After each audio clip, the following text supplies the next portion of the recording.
Well, with just one starter available, the Miami Heat had to find a way to win against the Oklahoma City Thunder, and they did it by setting a new NBA record. I'll tell you what it is and how they did it on today's Locked On Heat. You are Locked On Heat, your daily Miami Heat podcast. Part of the Locked On Podcast Network, your team every day.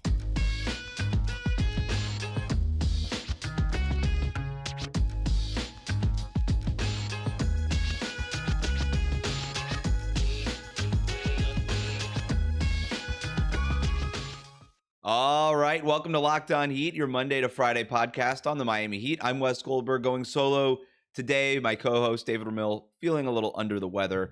However, you might be tuning in on YouTube, Odyssey, or wherever you get your podcast. Thank you for making Locked On Heat your first listen every day.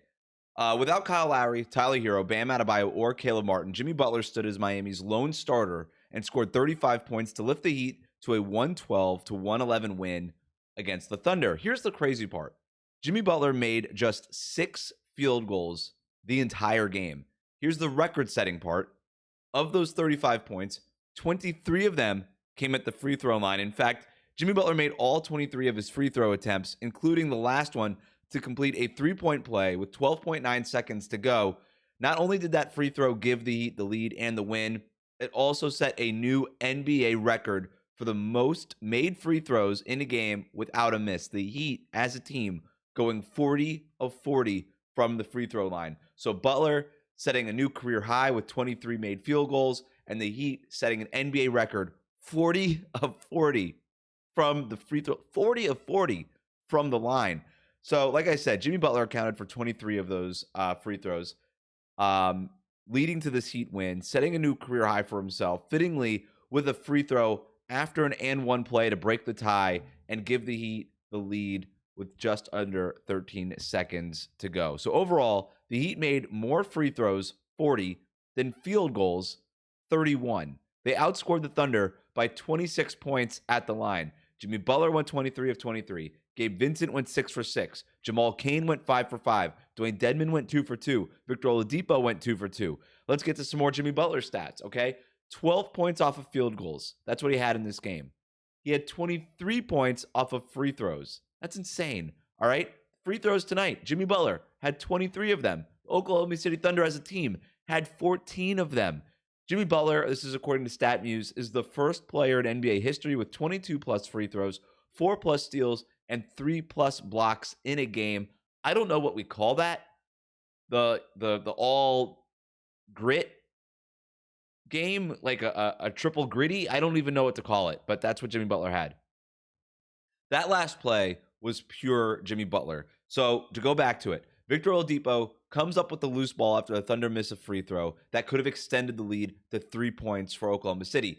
Oladipo finds Jimmy Butler sprinting down. Oladipo sprinting down the court. He finds Jimmy Butler. Jimmy Butler had done his homework early in transition. He pins his defender in the post about 2 feet away from the basket. Jimmy goes up. Oladipo gets it to him. Jimmy goes up, makes the shot through contact, draws the foul. He actually had hurt his right hand a few plays before that. So you weren't even really sure if that free throw streak was going to continue, but he made the last one to give the Heat the win. Fittingly, this is a couple nights after Jimmy Butler did not make that shot at the end of the game against the Brooklyn Nets that could have won the Heat the game. Didn't get the foul call there. Jimmy Butler didn't think that he was fouled, or at least told us that he didn't think he was fouled. Eric Spoelstra thought differently. Last 2-minute report comes out the night after that. Or the morning after that, says that there was no foul. Think of that, whatever you want to think of that. But fittingly, Jimmy Butler, a couple of nights, one game after not making that shot that could have gotten them the win, makes the shot tonight. Let's continue along with our takeaways from the game. He's on fire! The Heat came into the night leading the league with 28 clutch games played, and it should not be a surprise that they played another one tonight. They led by as many as 11 points during the game, but the Thunder came back in the third quarter. Fun fact, the Thunder have the NBA's best differential in the third quarter, and as we all know, the Heat don't do all that great in the third quarter, so this is sort of a perfect storm for the Heat and a perfect opportunity for the Thunder to steal one here. The Thunder took a late lead in the fourth quarter, but the Heat did climb back, in large part, again, thanks to Victor Oladipo getting a steal, the Thunder committing a clear path foul right away after Oladipo made the steal. That gave the Heat 2 free throws and the ball under this new rule that the NBA implemented going into this year. So Victor Oladipo makes both free throws. Then Gabe Vincent, and like I said, the Heat get the ball back. So if Gabe Vincent gets fouled on the made three-pointer, right, makes a three-pointer, gets fouled, then makes his free throw. This is a 6-point possession. This, to me, was a turning point in the game. The Heat went from down 96 to 91 to up 97 to 96 with 7 minutes and 51 seconds to go. The Thunder did briefly take the lead after that, but that's when Butler came in and did all the Jimmy Butler things that we already talked about. So I'm going to remind you that it was Victor Oladipo who found Jimmy Butler for that game-winning shot. So both of them were awesome tonight. The Heat improve to 16 and 13 in clutch games this season. He's on fire! So here's the not so fun part. Dwayne Dedmon, all right, in this ejection. Dwayne Dedmon in the second quarter got ejected from the game. He was arguing with Eric Spoelstra and maybe even assistant coach Caron Butler on the sideline, mostly with Spo. It seemed like hard to know exactly what they were arguing about, but Dedmon got beat backdoor on a couple of possessions, leading to a timeout. I actually tweeted the play immediately preceding the argument that led to Eric Spoelstra calling a timeout. So you got to imagine Spo went up to Dedmon, said something like, hey, listen, we're playing zone. You got to do this. You got to do that. Dedmon probably didn't think he screwed up. I don't know. I don't really know. It's hard to and I'm not going to pretend that I know what's going on, but context clues, Dedmon screwed up a couple times. Miami called a timeout. They took Dedmon out of the game. So I would imagine Eric Spoelstra was pretty upset with Dwayne Dedmon just from a X's and O's standpoint. So that all happens. The TNT broadcast actually did a really good job of catching the entire exchange. Dedmon visibly upset. He storms off, goes into the tunnel to go to the Heat locker room, throws a Theragun onto the court. Our old friends Theragun, a previous sponsor of the Locked On Podcast Network. That led to his ejection. So Spoelstra, after the game, said that it was just another Tuesday night for the Miami Heat, which is just a predictable non-response by Spo. He said the same stuff, if you recall, last March when him and Jimmy Butler got into it. That was way worse than this Dedmon thing because, first of all, it was your best star player and apparently him threatening to fight the coach. That's way worse than your backup center leaving the game because he screwed up a couple of backdoor cuts. But this just being another Tuesday night for the Miami Heat, I don't think so. Spo did add that Dedmon leaving, getting ejected, all of that was unacceptable. So there's at least that. What happens next? Andy Ellsberg did leave his chair that he usually has on the sideline after Dedmon got ejected. Does this mean anything? I don't know, but it's probably not anything concrete. Maybe Andy Ellsberg went back to talk to Dedmon in the locker room. I don't know. He's a GM. That happens. Probably his job to do that while Eric Spoelstra was coaching the game. I will tell you this, though. Dwayne Dedmon's status on the team was already on shaky ground, right? He was already in a precarious spot on this roster given the fact that it's been a frustrating season for him. I understand him getting upset because it's been so frustrating. I don't agree with him arguing with Spoelstra the way that he was so vigorously and leaving the court and throwing something onto the court. Like all that is, and I agree with Spoelstra, unacceptable. But I understand just the initial just being frustrated. I get it. It's been a tough year for him. He's dealing with this plantar fasciitis thing that clearly is slowing him down and hindering him. He's losing minutes. He's losing his job potentially to a guy on a two-way contract who had previously never played in the NBA, Orlando Robinson. When Omer Yurtseven eventually comes back in about a month, probably, you got to imagine that if Dwayne Dedmon is still on this roster, that he's not going to see the floor at all. So it's been a frustrating year. He understands that his spot on the roster is precarious right now. So I get the frustration, but this is bad. And I came on this show like a week ago when Dwayne Dedmon came up with a rebound, thought he was fouled, and then just stood there and stared at the ref while he held the ball and then got the ball stripped from him. I called that a fireable offense. This one is a fireable offense more than anything else. It would not surprise me that if we don't see Dwayne Dedmon again in a Heat uniform, they can't waive him because his salary will still hit the cap. So as close as they are to the luxury tax, they can't waive him, right? You can't just cut him outright.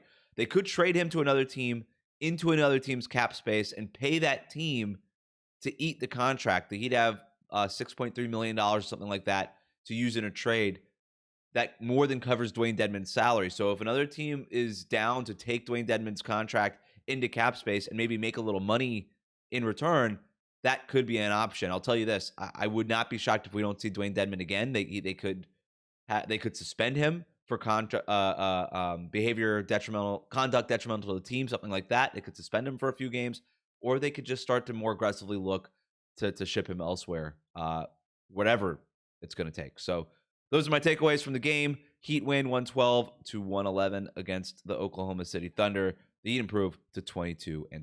He's on fire! Credit Cookies is next, but first, let's hear from PrizePicks. Today's episode is brought to you by PrizePicks. Daily fantasy made easy. All you have to do to play is pick 2 to 5 players, and if they're going to score more or less than their PrizePicks projection, you can win 10x up to any bet on any entry. And the best part, no competing against other people. It's just you versus the projections available. PrizePicks offers projections on any sport that you watch, including the NBA, NFL, Major League Baseball, NHL, PGA, college football, men's college basketball, women's college basketball, soccer, the WNBA, and so much more. Entries could be made in 60 seconds or less. It's that easy. And best part, they offer safe and fast withdrawals. They're currently operational in over 30 states and Canada. Download the PrizePicks app or go to theprizepicks.com to sign up and play daily fantasy sports. First-time users can receive a 100% instant deposit match up to $100 with the promo code LOCKEDON. So if you deposit $100, PrizePicks is going to give you $100. If you deposit $50, PrizePicks will match those $50. Don't forget to enter the promo code LOCKEDON at sign up for an instant deposit match of up to $100. It's PrizePicks Daily Fantasy made easy. Back here with Locked On Heat. Thank you for making Locked On Heat your first listen every day. It's a Heat win, which means it's time to get in the kitchen and whip up some credit cookies. Let's start with Jimmy Butler. We're going to give him 5 credit cookies tonight. Does not seem like enough, but more than a few people stepped up tonight. So Jimmy Butler, just to recap, 35 points on 6 of 17 shooting, 23 of 23 from the line, 7 rebounds, 4 assists, 4 steals, and 3 blocks. The entire game, a reminder, the Heat were without Lowry, no Herro, no Bam, no Caleb Martin. It was Jimmy Butler and a bunch of bench players, a couple of two-way guys. That's what the Heat were working with tonight. The entire night against, by the way, a frisky Oklahoma City Thunder team, 18-23 after tonight. Shai Gilgeous-Alexander is averaging 30 points a game. Like, this is not a team you could just figure you could roll the ball out and end up getting a win. Jimmy Butler needed to be big tonight. He scored 35 points tonight. It's his first 30-point game since December 10th. So exactly a month. January 10th, scores 35 points. December 10th was the last time he scored 30 points. The Heat needed all of them. They need every single one of them. They needed every free throw. They needed every made field goal. They needed every rebound, every steal, they needed all of it. And really what it came down to tonight, I thought, would be, can Jimmy Butler take over? Can he be the best player on the court? And can the Heat survive the non-Jimmy Butler minutes? So Jimmy Butler gets 5 credit cookies. The way they were able to survive those non-Jimmy Butler minutes was with Victor Oladipo. Jimmy Butler was a +5 tonight, best on the team. Victor Oladipo was second on the team. He was a +2 tonight. Victor Oladipo, 19 points on 7 of 16 shooting, went 3 of 8 from three-point range, had 4 rebounds, 4 assists, 2 steals. Victor Oladipo is getting 2 credit cookies tonight for his performance. I mentioned it before, but I'm going to mention it again. His play in the fourth quarter was so huge when he got the, not just the steal that led to the clear path violation by the Thunder that ultimately led to the 5-point, the 5-point play that gave Miami, the 6-point play, because Gabe Vincent hit the 3, then made the free throw. So it was a 6-point play that turned a 97-91 deficit. 96-91 deficit into a 97-96 lead. That all started with Victor Oladipo and that aggression. In the fourth quarter, Victor Oladipo had 7 points on 7 shots. He had 2 assists. He had 2 steals. He came up with that big loose ball rebound off of the Thunder missed free throw at the end that led, and then found Jimmy Butler in transition under the basket. That led to Jimmy Butler's 3-point play that won the game. So Victor Oladipo, as big as anybody besides Jimmy Butler in the game, so he gets 2 credit cookies. We also have to give 2 credit cookies to Max Strus. starting in place of basically, I guess, Tyler Herro, starting at shooting guard, 22 points, 8 of 19 field goal attempts, 4 of 12 from three-point range. He also had 7 rebounds.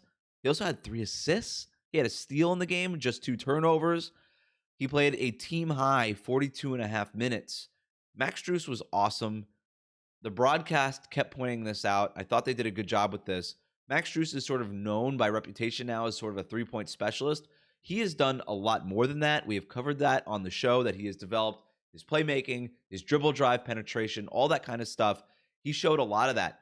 He took 12 threes, he took 19 field goals in total. So not everything came from three-point range. And his best shots, I thought his best moments actually came when he would attack those closeouts, put the ball on the floor, and then get to the basket. Basket finished through traffic with a couple of nice layups. So Max Strus, 2 credit cookies for him. And then Jamal Cain, who saw this coming? 12 points, 5 rebounds, 3 assists, played 33 minutes off the bench. Jamal Cain was huge tonight for the Miami Heat. Orlando Robinson got the start at center. He played almost 25 minutes. Dwayne Dedmon got ejected at 5 minutes. So when Orlando Robinson was not in the game, the Heat didn't have another center. They weren't going to use Udonis Haslem. He was the only player that was actually available, but did not play. He was a DNP-CD. And when Dwayne Dedmon got ejected, Eric Spoelstra decided, you know what, I'm going to play Jamal Cain at center. We saw him experiment with a little bit of this in the preseason and earlier in the regular season, but Jamal Cain just being down to play some backup 5 minutes tonight when that probably wasn't the plan was huge for the Miami Heat. It gave him some lineup flexibility, and he was so good in that spot that the Heat ended up closing with that small 5-man lineup with Jamal Cain at center, and Orlando Robinson was on the bench to end the game. So Jamal Cain, huge minutes, super productive. The Heat needed every point that they could get when all these starters were out, so they needed actual production from these guys, not just the hustle plays. Jamal Cain has been known to give you the hustle stuff, but to actually have some production, that was a career high for him. Obviously, 12 points for him tonight. But then also to man that center spot and give the Heat a functional lineup to close the game with, that was huge, and he deserves a credit cookie for that. So recap, Jimmy Butler, 5 credit cookies. Victor Oladipo, 2 credit cookies. Max Strus, 2 credit cookies. And Jamal Cain, 1 credit cookie for him. That'll do it for our credit cookie segment. We already talked about Orlando Robinson and Jamal Cain. Have they done enough this season to earn a permanent roster spot with the Heat? If you ask me, only one of them has a real chance. I'll tell you who it is next here on Locked On Heat. Today's episode of Locked On Heat is brought to you by BetOnline. BetOnline.net is your #1 source for your sports betting information, stats, news, and analysis. Get the latest odds and trends for every professional and amateur league out there. From pro football to college bowl season to basketball, they have it all at betonline.net. And if you love sports podcasts, you can find those at BetOnline as well. They're always the fastest and easiest way to get your betting information. And look, opening round of the NFL playoffs this weekend, Miami Dolphins, Buffalo Bills. If you're a Dolphins fan, I wouldn't bet on that one necessarily, but there's a bunch of great action to get in on. Head to the website today or use your mobile device to learn more. It's BetOnline, where the game starts. Reach us, Locked On Heat. We're on Twitter. We are on Instagram. You can email us, lockedonheat@gmail.com. Send in your questions for our post-game shows using the hashtag AskLOHeat on Twitter. This question comes from Umar, who writes in, honestly, I don't know how to feel. A championship team should not have slug out ugly victories like this. I want to believe, but it's really hard. So 2 things, Umar, on this. Number 1, I'm not sure we could qualify the Heat right now as a championship team or a championship contender, okay? They're 22-20. They've been hovering around 500 all season long. They have yet to get over 2 games over 500 all season.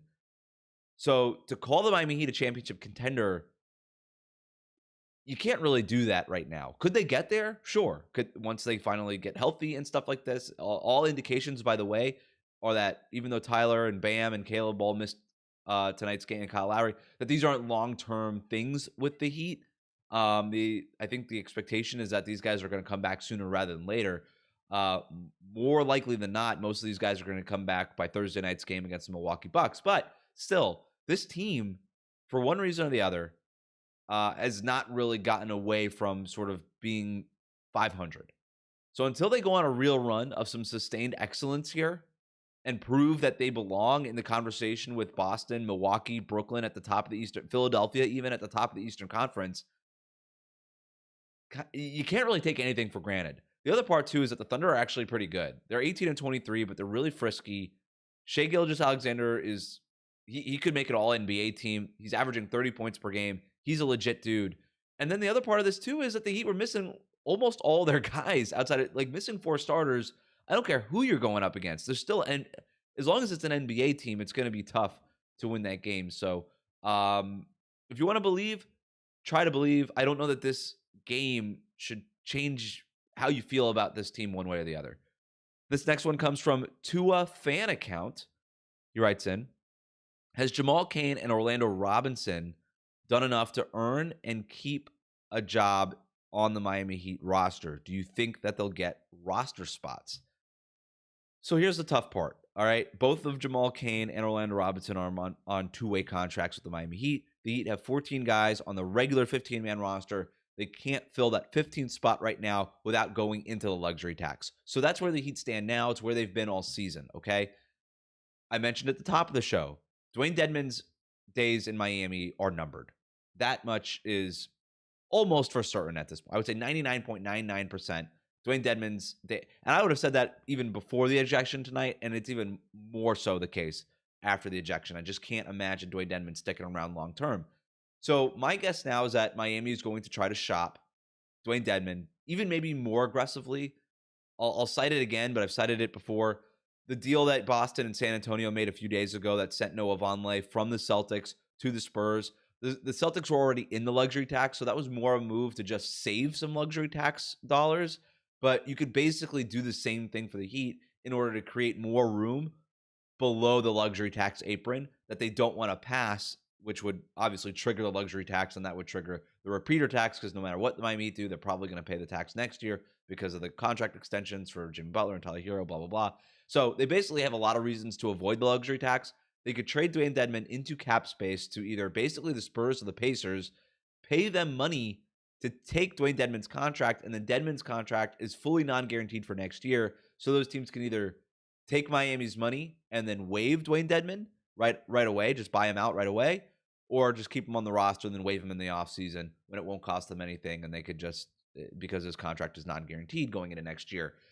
That's what I think the Heat will do, one way or the other. They're going to trade Dwayne Dedmon and try to create some space under the cap in order to promote one of Jamal Cain or Orlando Robinson. I like Jamal Cain. Tonight was a great night for Jamal Cain.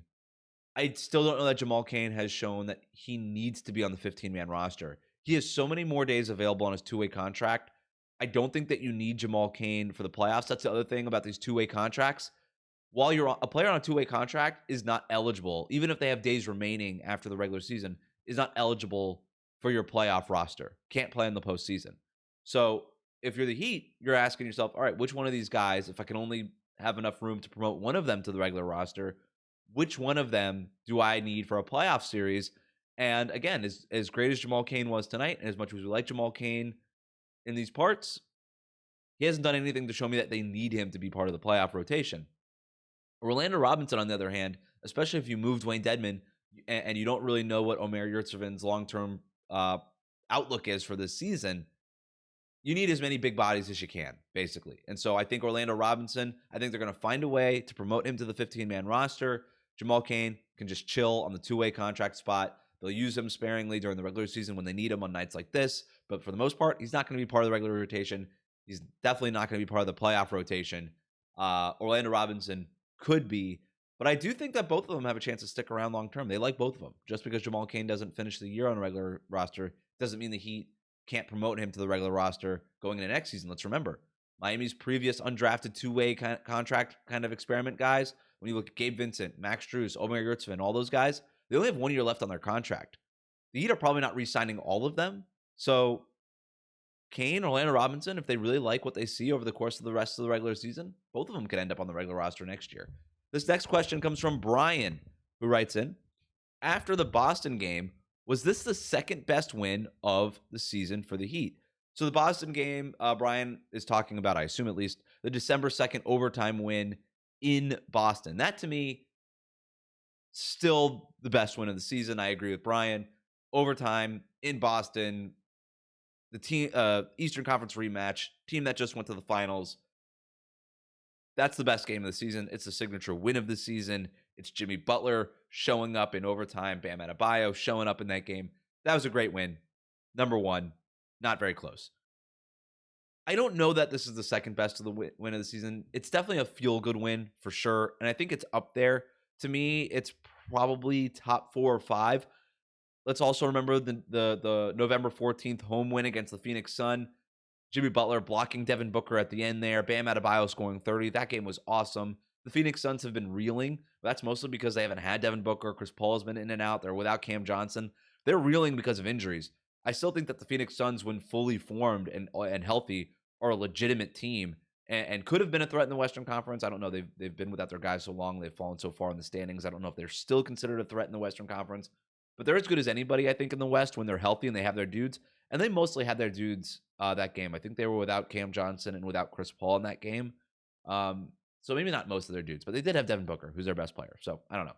I'd still put that one there just because the Butler block on Booker at the end and just how dramatic it was. That was awesome. Let's not sleep on the home win against Golden State on November 1st. I know that the Warriors can't win on the road, but that was still early enough in the season. Defending champs, Jimmy Butler blocking Steph at the end there. That was a great win. So I don't want to sleep on that one just because the Warriors have struggled a little bit on the road since then. A lot of it, but whatever. And then this one, January 10th, Thunder, seven players available, one starter, Jimmy Butler hitting the game winner. Look, it's a feel-good win. It's a big win. Is it the second best win of the season? I don't know. Definitely up there. Definitely top 4. I'd probably put it 4th, just behind Phoenix and Golden State. But if you want to put it second, Brian, I don't have a problem with it. Put it second. We all feel great after this one. That'll do it for today's episode of Locked On Heat. Thank you again for making us your first listen every day. Remember to subscribe to new episodes of Locked On Heat on your favorite podcast app and on YouTube. Ring the bell to get notified as soon as new episodes go up. Now make your second listen game-to-game NBA. Every moment, every top performance, every result. Locked On Game-to-Game covers every game from across the NBA with local analysis that only Locked On can deliver. Follow Game to Game on the Locked On NBA podcast feed and on YouTube. It's available on the Odyssey app, YouTube, and wherever you get your podcasts.